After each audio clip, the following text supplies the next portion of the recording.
So what we could do is put in another controller over here, pressure controller.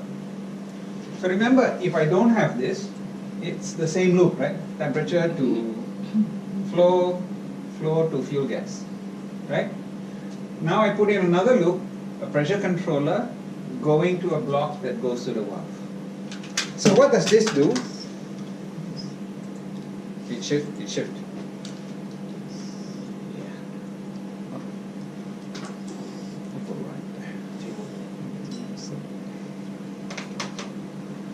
So what does this do? This controller is there as a protective controller, override controller. Right? What do I want the controller to do? If the pressure goes too low, what do I want it to do? Close or open the valve? Open the valve. Right? But only on low pressure. Otherwise, what's it supposed to do? Don't get involved.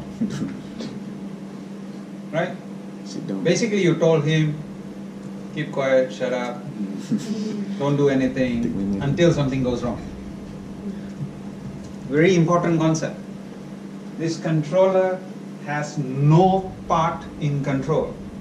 Why I emphasize this is because I hear in many discussions when I go to plants, people saying, yes, sometimes this is in control, this is in control, we can switch. You can't switch. If you have a switch over here, you can switch.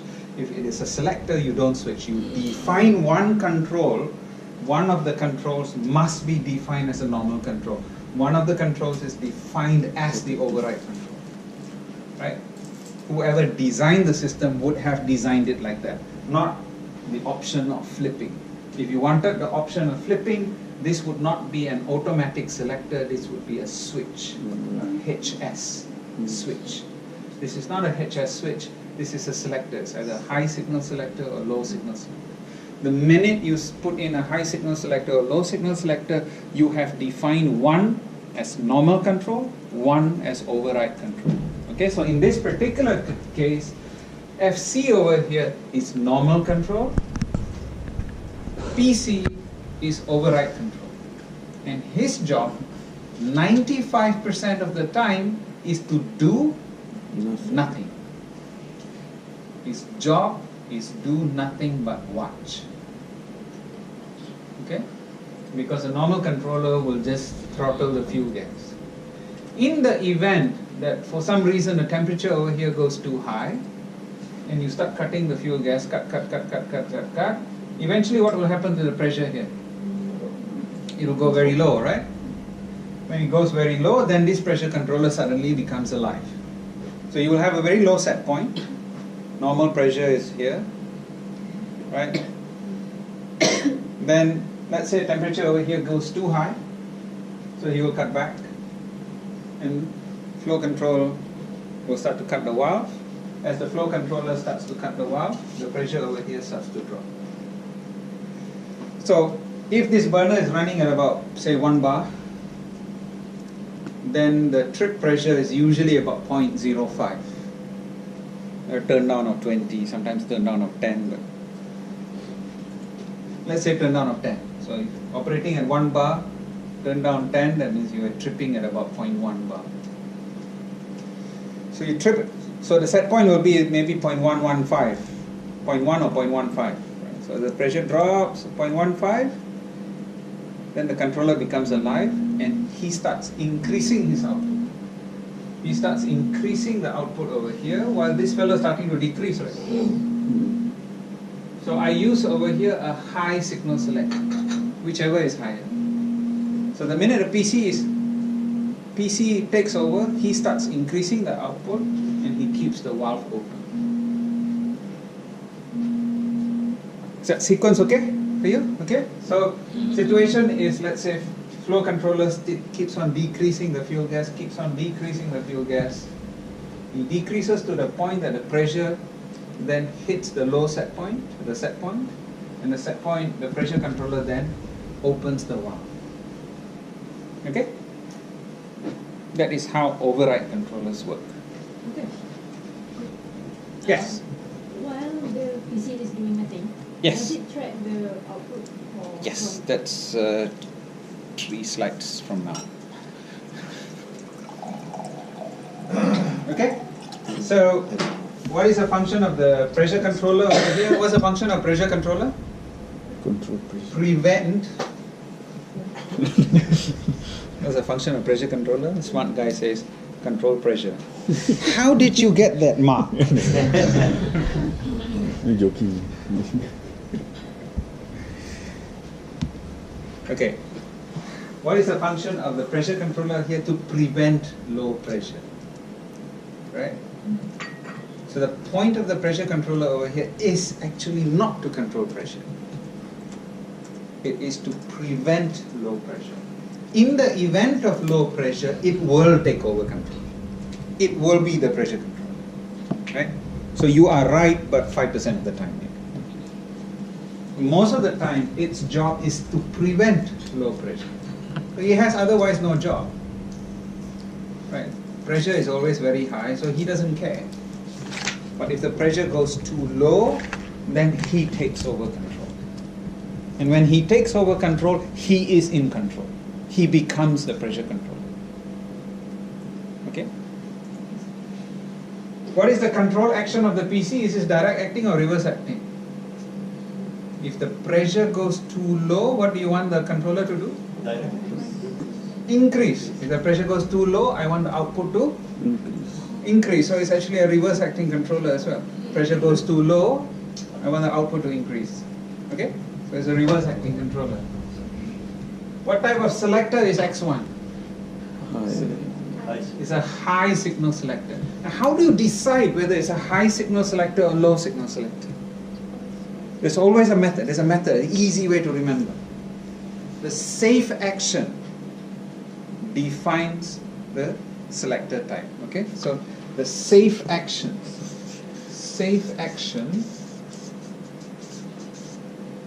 defines the selector type. So if the safe action is to open, then the selector type is greater than. If the safe action is to close, then you use a low signal selector. So you use a high signal selector or a low signal selector. Okay, very simple. So in this case, the safe action, right? That means the pressure is going too low. This controller has to do something. The safe action is to open the valve. Because the safe action is to open the valve, this is a high signal selector. Go ahead. But that one is to compare between PC and FC. It's reading at PC and FC, right? Yes. So how does... Okay, so it's a good question. The safe action only applies to the override controller. Okay?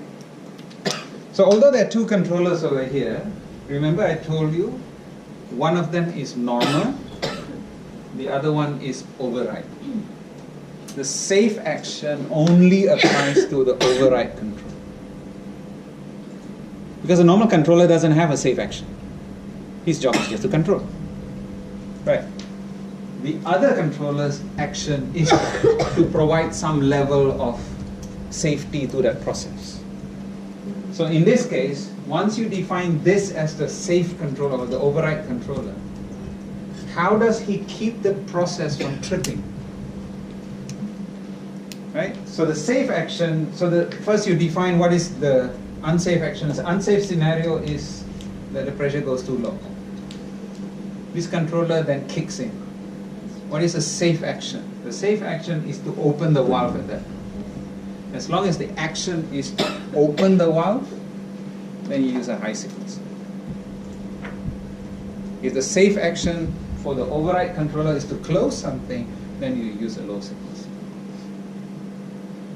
The easy way to remember it is safe action. So override controller, whatever is the override controller, you define your safe action. Is it to open or is it to close? Okay.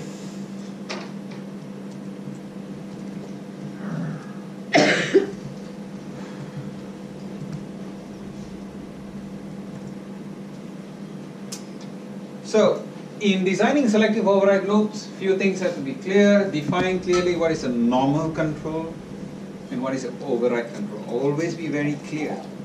One is normal, one is override, right? Again, because I've gone to many plants where people say, well, you can choose either. There is no such thing. The designer has designed it in a particular way, and any designer who tells you it's either one or the other is an idiot.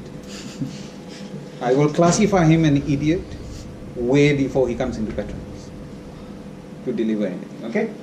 So any EPCC contractor tells you that with a low signal selector or high signal selector, you can choose either, tell him Prakash said that you are an idiot.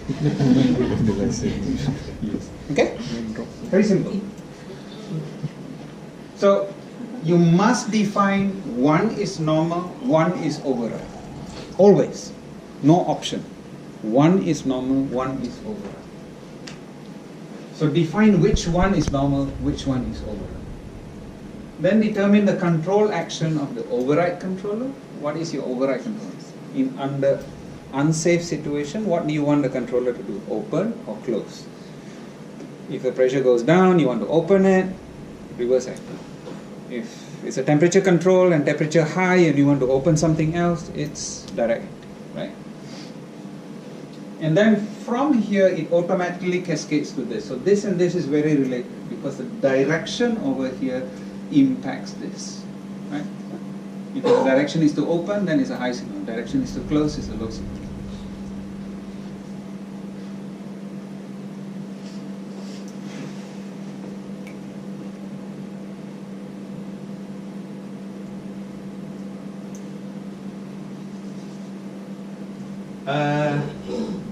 This is an exercise, but we have a lot of group exercises after this, so I'm going to skip this. Oh, no, it's not an exercise. This is actually stating something. Okay, yes. Okay, consider the above process. The flow controller is normally in control. So flow controller, so this is temperature going to flow control.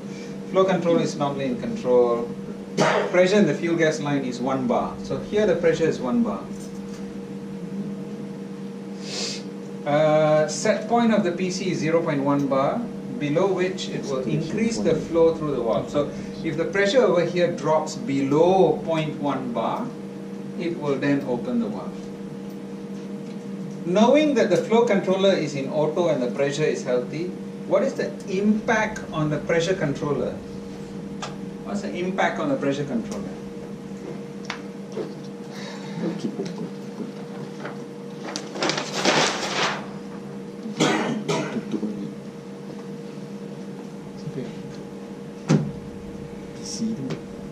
Do you realize that we always like to walk and text?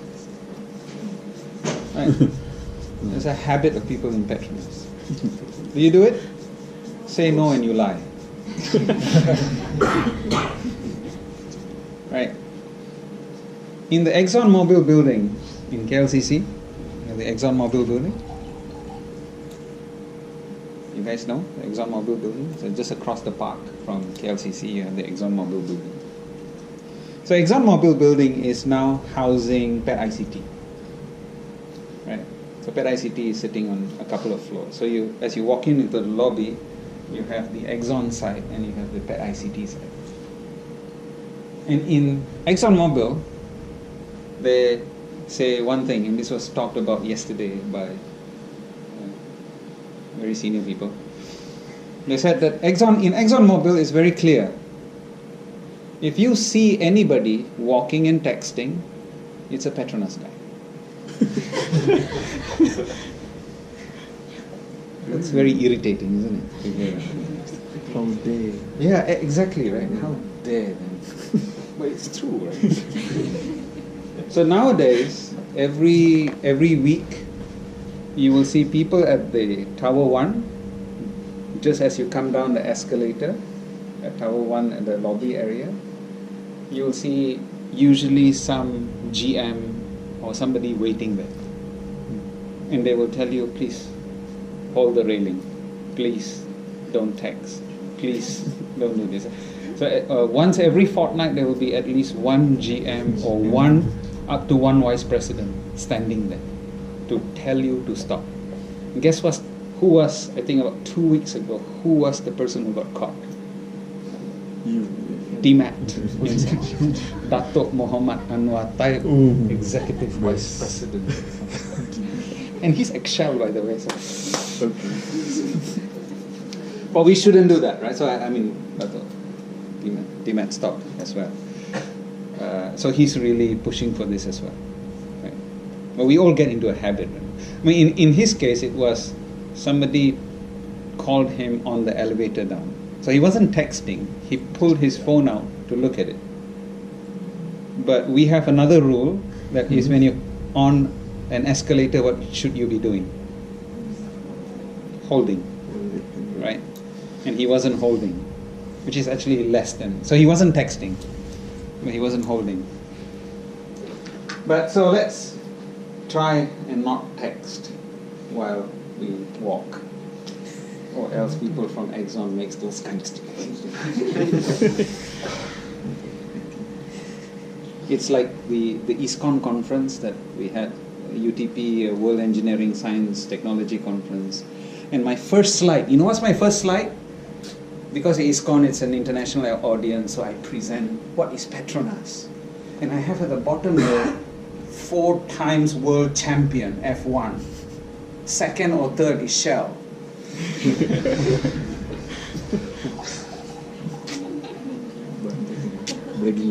I used to worship the guys from Shell when I was in NLNG. These guys really were brilliant. Today they are hiring any Tom, Dick and Harry into that company. And the guys that I meet, at least in my field, advanced process control, let's just say I wouldn't hire them at E1 level, G1. And these guys are providing consultancy services. It's so insulting. So even they've dropped, Shell has dropped significantly in their capability. Exxon, unfortunately, has maintained its level. So when they insult us, it's like, yeah, okay, fine. You deserve. Okay, so let's talk about this issue over here, right? I said, what is the impact on the pressure control? So the pressure controller has a set point at 0.1 bar, right? By the way, this thing about ExxonMobil saying whoever has the phone